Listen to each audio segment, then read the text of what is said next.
rapat paripurna DPR masa persidangan keempat tahun 2023-2024 mengusulkan penggunaan hak angket hak konstitusi oleh DPR RI untuk menyelidiki dugaan kecurangan penyelenggara pemilu pada hari Selasa 5 Maret 2024. Simak video sampai tuntas. Assalamualaikum warahmatullahi wabarakatuh. Ketua dan anggota Dewan yang kami hormati, serta seluruh hadirin yang berbahagia, saya Aus Hidayat Nur, anggota DPR RI, fraksi PKS, Dapil Kalimantan Timur, nomor anggota A455. Ingin sampaikan aspirasi sebagian masyarakat agar DPR RI ini menggunakan hak angket untuk mengklarifikasi kecurigaan dan praduga masyarakat atas sejumlah permasalahan dalam penyelenggaraan pemilu 2024. Alasannya, pertama, perlu diingat bahwa pemilu 2024 merupakan momen krusial bagi bangsa Indonesia. Gelaran demokrasi ini harus tetap dijaga agar terlaksana dengan langsung, umum, bebas, rahasia, jujur, dan adil.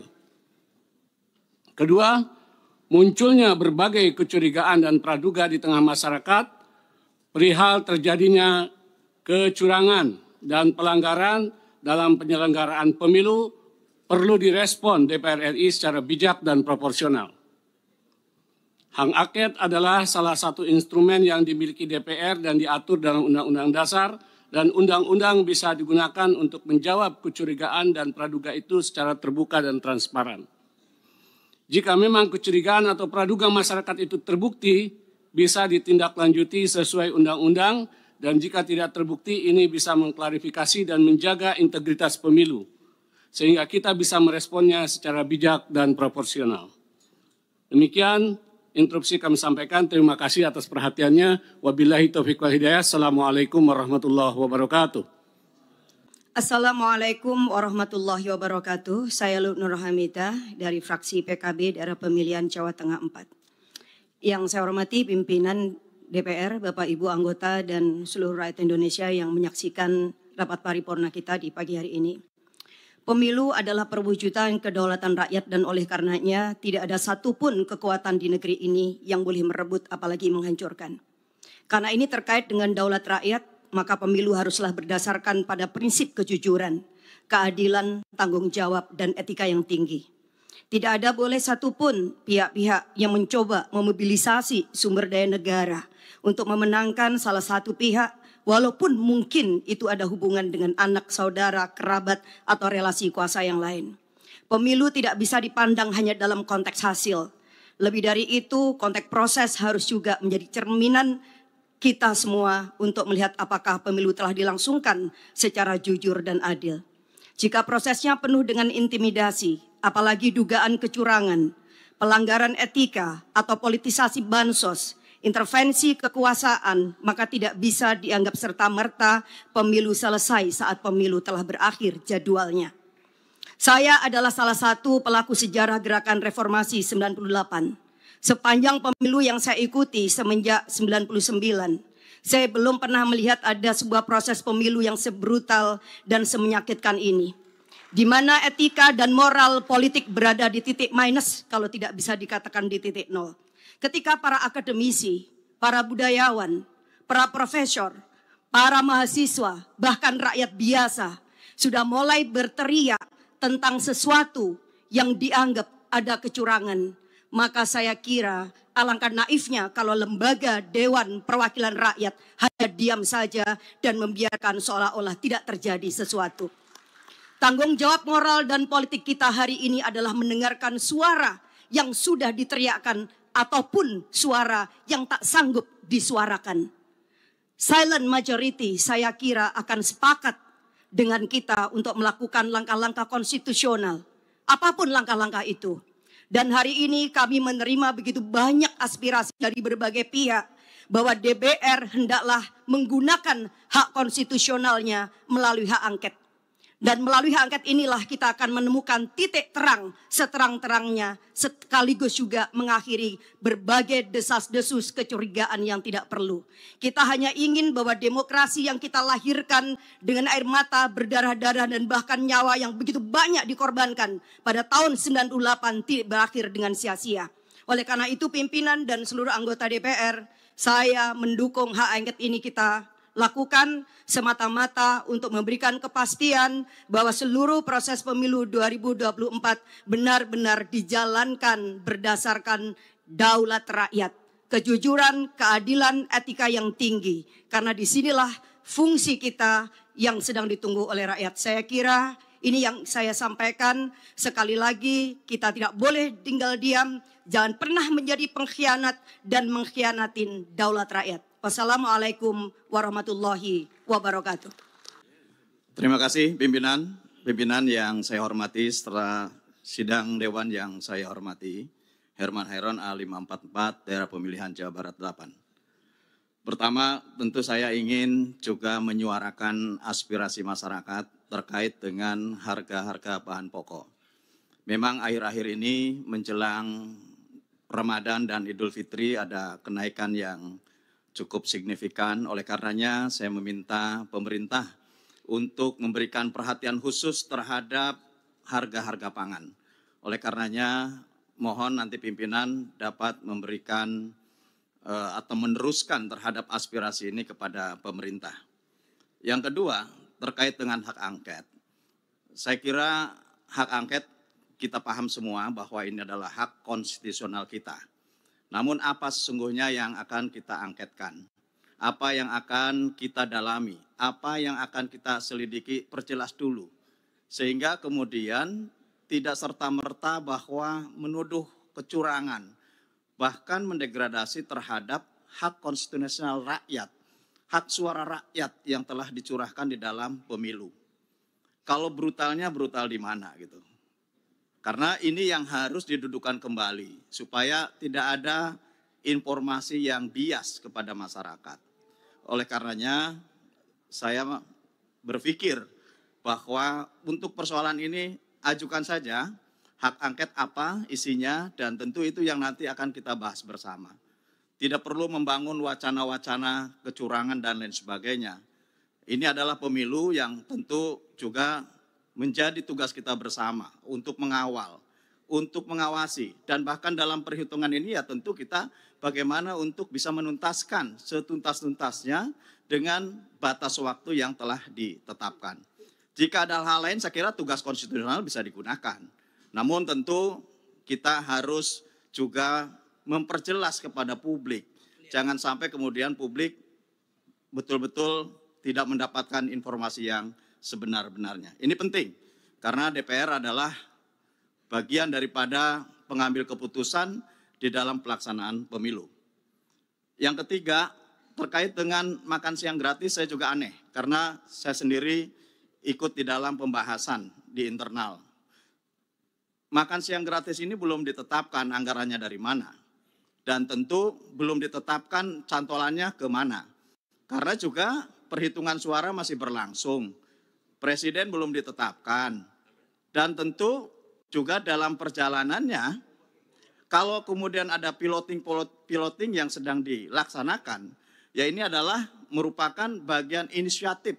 Misalkan kemarin yang dilaksanakan di Tangerang. Adapun kemudian pencantolan anggaran terhadap BOS, ini belum ada keputusan menurut saya. Sehingga ini jangan dijadikan polemik di publik, dan tentu semestinya bahwa program yang baik ini nanti kita kan akan bahas juga di DPR. Perspektif dalam pembahasan anggaran-anggaran di pemerintahan juga akan dibahas di DPR. Oleh karenanya menurut saya tidak perlu berwacana, tinggal bagaimana ke depannya, dan ini akan kita bahas bersama. Program ini bagus untuk menciptakan bagaimana ke depan menciptakan generasi-generasi yang unggul, dan tentu nanti proporsinya di mana ditempatkan anggaran ini supaya tepat dan tidak mengganggu terhadap alokasi anggaran lainnya yang tentu saat ini sudah dianggap baik untuk bisa dilaksanakan atau diimplementasikan di berbagai sektor. Saya kira demikian, Ketua. Terima kasih. Terima kasih pimpinan. Assalamualaikum warahmatullahi wabarakatuh. Salam sejahtera untuk kita semua. Om Swastiastu, Namo Buddhaya, salam kebajikan, Rahayu. Yang saya hormati pimpinan Dewan, yang saya hormati dan saya banggakan kawan-kawan anggota Dewan.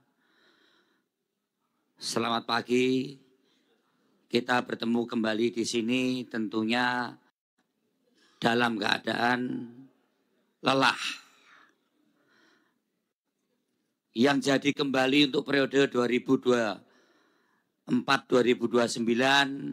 walaupun belum ada final dari perhitungan KPU, tapi tanda-tandanya sudah kelihatan, saya ucapkan selamat. Bagi yang tanda-tandanya tidak jadi, tentunya kami ikut merasakan hal-hal apa yang diserahkan kawan-kawan situasi lapangan elektoral pemilu kemarin. Kalangan rohaniwan, kalangan budayawan, kalangan cendekiawan menyerukan hal-hal yang perlu kita cermati betul untuk pemilu, pilkada maupun pemilu ke depan. Untuk itu pimpinan, kami berharap pimpinan menyikapi dalam hal ini.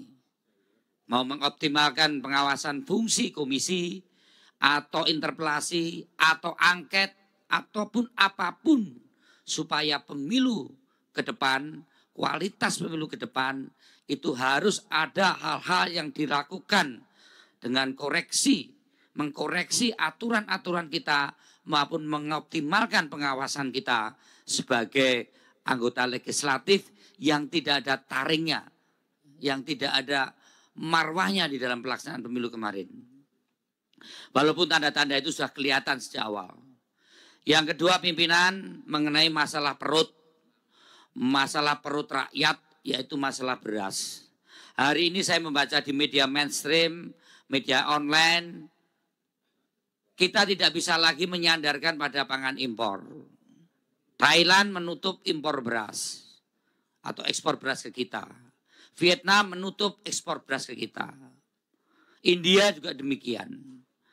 Kalau kita ada defisit neraca suplai beras, kita kadang menyandarkan itu pada kebutuhan untuk kita impor. Untuk kali ini negara-negara tersebut menutup untuk melakukan ekspor beras atau untuk kita impor. Demikian juga ramalan produksi nasional kita. April baru dimungkinkan ada panen. Dari panen kemudian sampai diproduksi sampai beras itu ke pasar itu butuh 1 bulan. Berarti April, Januari, Februari, Maret, April, Mei kita akan ada bulan Ramadan dan juga Idul Fitri. Untuk itu pimpinan saya mengusulkan DPR membuat tim khusus untuk masalah perberasan nasional ini. Walaupun informasi-informasi dari pemerintah ketersediaan itu ada, tapi apakah mencukupi dan ketersediaan itu harganya terjangkau oleh masyarakat khususnya beras medium, pimpinan saya kira perlu bersikap untuk itu. Ya. Ini sangat penting karena jangan sampai krisis pangan ini berpotensi menjadi krisis sosial, bahkan sangat mungkin menjadi krisis politik, apalagi situasi-situasi pasca pemilu ini juga belum beres. Kita masih akan banyak persoalan-persoalan di Mahkamah Konstitusi. Hari ini pun di luar juga ada demo-demo. Terima kasih pimpinan dan anggota Kamru Samad A79. Pertama-tama kita tentunya patut bersyukur dalam reformasi ini 6 kali kita melaksanakan pemilu dan semua berjalan dengan baik. Dan dari pemilu-pemilu kita telah melakukan pembenahan dan perbaikan baik melalui revisi undang-undang yang telah kita jalankan maupun dalam pelaksanaan yang kita jalankan melalui pengawasan terhadap penyelenggara pemilu. Dan kita patut bersyukur bahwa pada pemilu 2024 ini lebih dari 60 negara di dunia yang secara bersamaan akan melakukan pemilihan presiden. Indonesia merupakan negara terbesar, mencapai 164 juta partisipasi rakyat, lebih besar daripada pemilu terakhir di Amerika yang hanya mencapai 158 juta partisipasi.